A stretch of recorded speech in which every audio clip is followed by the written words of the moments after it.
Hello, नमस्कार विद्यार्थियों। तो एक बार फिर से हम स्वागत करते हैं। धीरे धीरे 8:30 बज चुका है, 9 बजने को आ गया है। तो चलिए, हमारे पास एक और सेट आ चुका है जिसका कोडिंग है 302 DT। तो ये जिस छात्र के स्कूल में ये कोड का पेपर आया था वो पूरा ध्यान देंगे। इस पेपर को हम हल करके दिखाने वाले दोस्तों। अपना जल्दी से कोडिंग मिलाइए और इसको हल करके देखिए।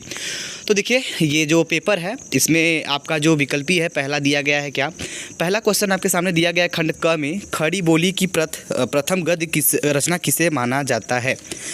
खड़ी बोली की प्रथम गद्य रचना किसे माना जाता है। आपके ऑप्शन है चंद छंद वर्णन की महिमा, कामायनी, प्रिय प्रवास, रामचरितमानस। तो चलिए दोस्तों, अब आप इसमें बताइए कि इसका जो सही उत्तर होगा वो कौन सा होगा।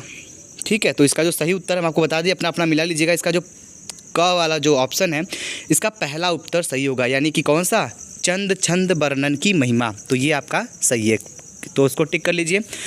तो इसका सही विकल्प क्या है दोस्तों, इसका सही विकल्प जो है ये ऑप्शन नंबर पहला होगा, यानी चंद छंद वर्णन की महिमा। आगे आएंगे हम, क्वेश्चन नंबर दूसरा देखेंगे। ख प्रदीप हिंदी प्रदीप पत्रिका के संपादक हैं। कौन है भाई, प्रताप नारायण मिश्र हैं, या फिर बद्री नारायण चौधरी प्रेमग्न हैं, बालकृष्ण भट्ट हैं, भारतेंदु हरिश्चंद्र है। ये क्वेश्चन आप लोगों को हमने हल कराया था, तो आपको पता होगा क्या है इसमें जो सही विकल्प होगा वो कौन सा होगा। चलिए फटाफट बताइए। तो इसका ऑप्शन नंबर जो 4 है वो सही होगा, यानी कि हिंदी प्रदीप पत्रिका के जो संपादक है वो कौन है। तो इसके जो सही उत्तर है भाई कौन सा होगा, बिल्कुल ध्यान दीजिएगा इसको। ठीक है, तो इसका है आपका ऑप्शन नंबर 4, यानी कि बालकृष्ण भट्ट। तो इसको मिला लीजिए भाई फटाफट। हो गया। चलो भाई, अब आगे बढ़ते हैं हम लोग। आगे है बाबू गुलाब राय की आत्मकथा है। बाबू गुलाब राय की आत्मकथा कौन सी है। इसमें पहला ऑप्शन दिया गया है कुछ आप बीती कुछ जग बीती। दूसरा दिया है मेरी जीवन प्रवाह, मेरा जीवन प्रवाह। तीसरा दिया है मेरी असफलताएं। चौथा दिया है मेरी खबर। तो इसमें जो सही उत्तर है वो आपका ऑप्शन नंबर ग है दोस्त, तीसरा है, यानी कि ये वाला ग का ऑप्शन नंबर तीसरा सही होगा, यानी कि कौन सा, मेरी असफलताएं। तो इसको टिक कर लीजिए। आइए प्रश्न संख्या घ पे चलते हैं। अतीत के चलचित्र किस विधा की रचना है दोस्तों। ये क्वेश्चन बड़ा क्रिटिकल है। ठीक है, तो हम आपको बता दें, अतीत के जो चलचित्र है ये तो वैसे महादेवी वर्मा का रेखा चित्र है, लेकिन यहाँ पे आपको ऑप्शन में दिया नहीं गया कि रेखा चित्र क्या है। तो आप इसमें जो सही विकल्प करेंगे वो कौन सा करेंगे, ये आपका संस्मरण। ठीक है, इसको लिख सकते हैं, अतीत के चलचित्र किस विधा की रचना है, संस्मरण है। ठीक है, आइए बात करते हैं जीवन और दर्शन के रचनाकर हैं। जीवन और दर्शन के रचनाकर कौन है। पहला ऑप्शन है महादेवी प्रसाद द्विवेदी, दूसरा है रायकृष्ण दास, तीसरा है डॉक्टर संपूर्णानंद, चौथा है रामवृक्ष बेनीपुरी। तो इसका जो सही विकल्प है दोस्तों वो है संपूर्णानंद, यानी कि डॉक्टर संपूर्णानंद। ऑप्शन नंबर 3 सही होगा। ठीक है, तो इसको आप टिक कर लीजिए फटाफट। आइए चलते हैं प्रश्न संख्या 2 पे। तो दूसरा जो प्रश्न है, हरी घास पर क्षण भर के रचनाकर हैं। हरी घास पर क्षण भर के रचनाकर जो है वो कौन है। तो ये है भवानी प्रसाद मिश्र, बालकृष्ण शर्मा, नवीन, अज्ञेय, नागार्जुन। तो इसका जो सही विकल्प होगा दोस्तों ये होगा ऑप्शन नंबर 3, यानी कि अज्ञेय जी हैं इसके। ठीक है, तो हरी घास पर क्षण भर, ये क्वेश्चन तो हमने आपको करके ही दिखाया था। अगर पता है तो ठीक है, नहीं पता है तो ध्यान दीजिएगा इस चीज़ को। इसमें जो सही विकल्प होगा वो आपका कौन सा सही है दोस्तों, वो वाला आपका जो हमने अभी आपको जस्ट बताया, जो कि क्या था, ये वाला। ठीक, चलिए अब आते हैं हम आगे क्वेश्चन पे। हरिऔध जी की कृति नहीं है।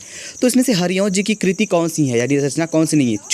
चुभते, चौपदे, प्रिय प्रवास, चित्राधार, वैदेही वनवास। तो इसका जो सही विकल्प होगा, इसका जो विकल्प है आपका ये ऑप्शन नंबर 3 सही है, चित्राधार। ठीक है, तो हरिऔध जी की कृति यही नहीं है। आगे बात करेंगे हम लोग। साहित्य लहरी के रचयिता है। साहित्य लहरी के रचयिता है कौन है। पहला है तुलसीदास, सूरदास, कबीरदास, आचार्य केशवदास। तो इसका सही विकल्प आपका होगा भाई सूरदास। ठीक है, इसका सही विकल्प जो है आपका ऑप्शन नंबर 2 यानी सूरदास है। इसको टिक कर लीजिए फटाफट। आगे क्वेश्चन नंबर घ देखेंगे। नौका विहार कविता किस कृति से अवतरित है। यहाँ पे आपके ऑप्शन दिए गए दोस्तों, क्या है, गुंजन से, वीणा से, पल्लव से, युगांत से। तो इसका जो सही विकल्प है दोस्तों ये दोनों है, तो आप इसको एक कर सकते हैं पल्लव से।